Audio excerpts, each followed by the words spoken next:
looking a lot more healthy. Don't even ask what was happening in those last 2 videos. I was very tired and very out of it, but now I've had a bit of self-care and I think I'm okay. Anyway, I've done some tip-top typing and I've come together with a list of some good hamster cages, because I have a lot of people asking what a good cage is. For example, my previous Q&A.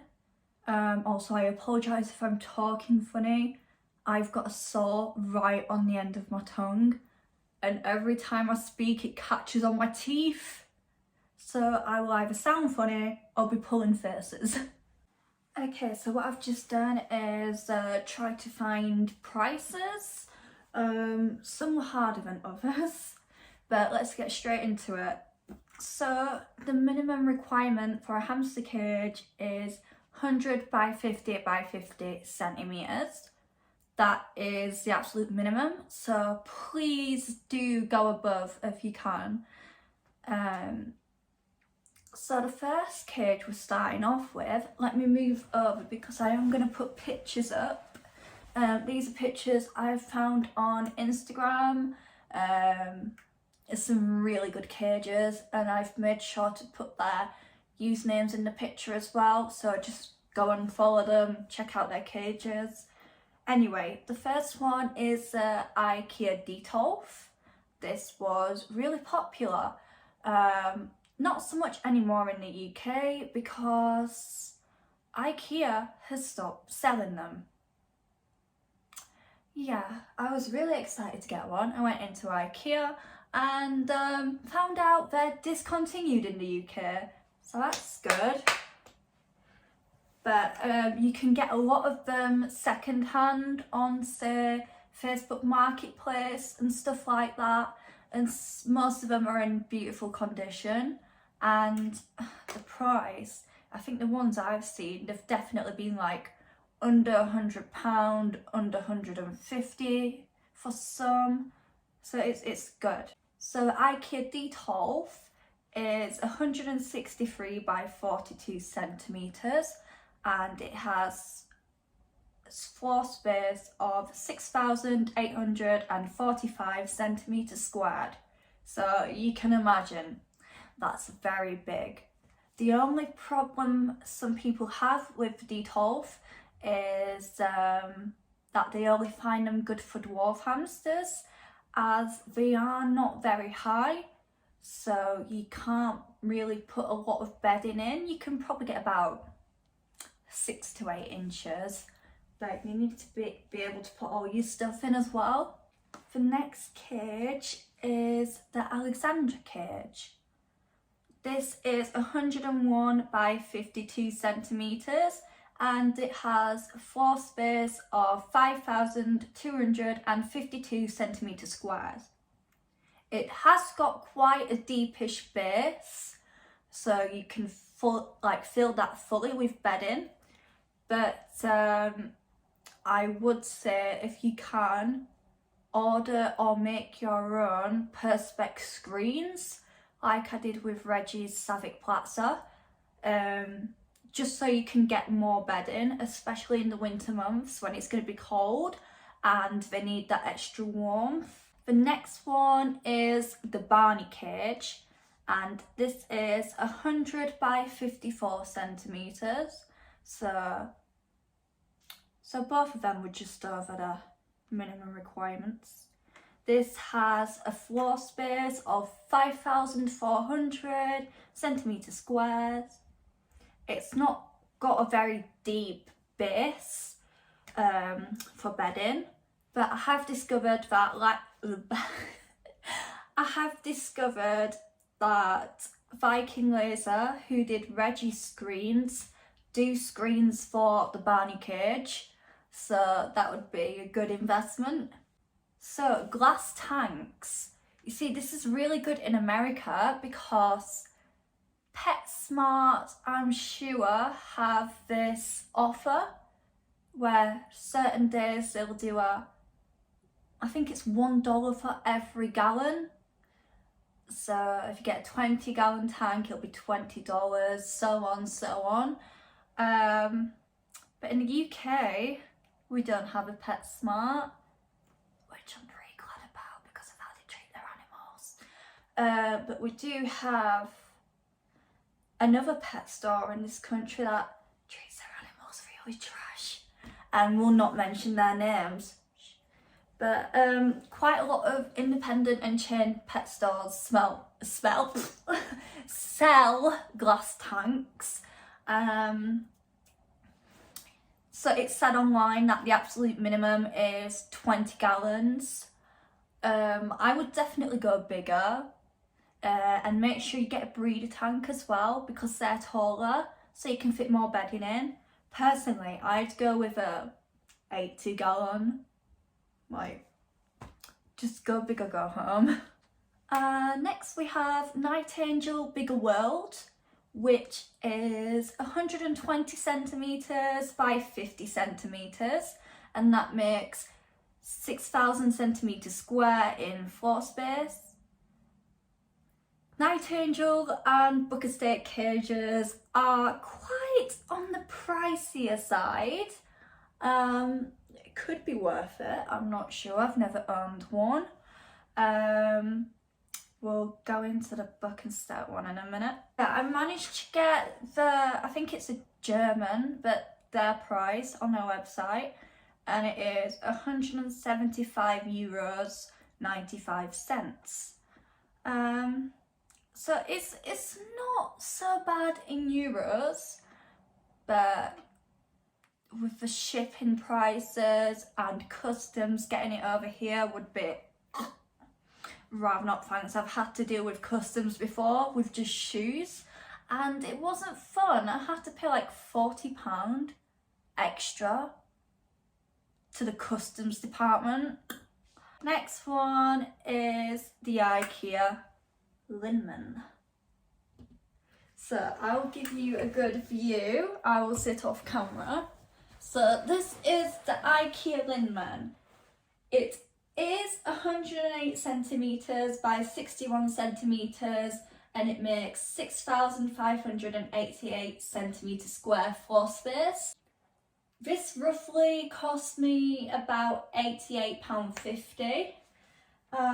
Very cheap. If you're gonna get a cage, I would highly recommend DIYing because it's so much cheaper, plus it's so much fun as well. Because it's so tall as well, I've got such a good amount of bedding in here. I'd say that's about 12 inches, maybe a bit more, I'm not sure. And I've also turned this area into like a sensory area with beach chips, sand, soil. It's perfect, absolutely perfect, love it. I have no regrets to this cage yet. I don't think I ever will. It's well worth the money I spent. It took a lot of effort because I painted the sides as well, but I love it and Pumpkin loves it. Woo! The next one is a Savic Plaza. I can't be bothered to move the camera, so I'll just put a picture of Reggie's here. But this is 100 by 50 centimetres, and this is the minimum, but Reggie seems very content. The wheel that actually comes with the Plaza is too small, so definitely get your own. I do recommend these Trixie ones. I think this is 30 centimetre, I'm not sure. It's very big. But yeah, just swap the wheel out for a usable one. My Savic Plaza cost me about £80 with Pets at Home, but you have to order it online and get it delivered into store. But it did actually cost me an extra £119 for the Perspex screens from Viking Laser, as the base is deep, but it's not as deep as I wanted. The base is about 8 inches, and I wanted to give Reggie a lot of bedding, and ever since I got these screens, amazing, he loves it. So yeah, that's the Patzer. The next one is the Mambo 100. This is 100 by 54 centimeters. Like I said with the others, try to replace it with Perspex for the sole reason that it is very tall and you don't want your hamster climbing up there and falling to the death. It's a horrible way to put it, but yeah. I don't know if I'd recommend these cages that much for hamsters. As you'll see in the pictures, people mainly just use them for rats and mice, as they like to climb. They have all the hammocks up and everything. It's perfect space for hanging things, but hamsters, unless you got Perspex screens and had a really deep bedding, I don't know. But some people do use them for hamsters, and it's classed as a good hamster cage. The next one is the Paw Hut. This is 115 by 60 centimeters, a wooden enclosure. Some hamsters are known to chew their way out, but with plenty of enrichment and bedding, emphasis on enrichment, chewing shouldn't be a problem, but if it is, maybe you need to switch your cages.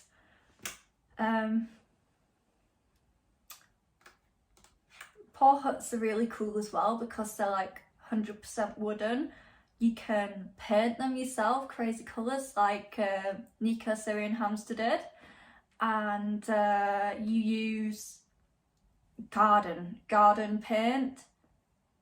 Yeah. Yeah, garden paint, which is safe for wildlife. I think is it Cupro or something like that? I think that's what she uses. But yeah, her Paw Huts are really cool. Next we have Living World Eco Habitat. This is 99 centimeters by 59 centimeters. So this is another wooden cage. And once again, people find that their hamsters chew out of it. But once again, enough enrichment and bedding, keeping them happy, shouldn't be a problem. Oh, I forgot to mention, the Mambo 100 is around £70. The Paw Hut is around £90. You could get it for a really good price when Wilco was still open. Rest in peace. And I haven't put anything for Living World. The next one is Zoo Zone 2 large. Make sure you get the large one, which is 101 by 51 centimeters, and that makes 5,151 centimeters squares of floor space. It has got Perspex sides already, so you can have that bedding as deep as you want, which is great. I don't know what else to say. The average price for a Zoo Zone 2 is £65. And then last but not least, we have the IKEA Packs, which is a wardrobe from IKEA, which people turn into cages. Big cages, it's great. My favourite, and first time I've seen someone do this, is the Hamster Room on Instagram and YouTube. She actually did a video of making the cage, I believe, which is really fun and entertaining to watch. So it's huge. It's probably cheaper than most Night Angel and Bucket Steak cages. You can't go wrong. And I think it's Bear she's got in it. Bear is loving it. Absolutely loving it. I wish I lived in there. And I forgot to mention about the Bucket Steak cages. I think the Hamster Room actually did a video on this. It was either the Hamster Room or I think it was, you know. I think so.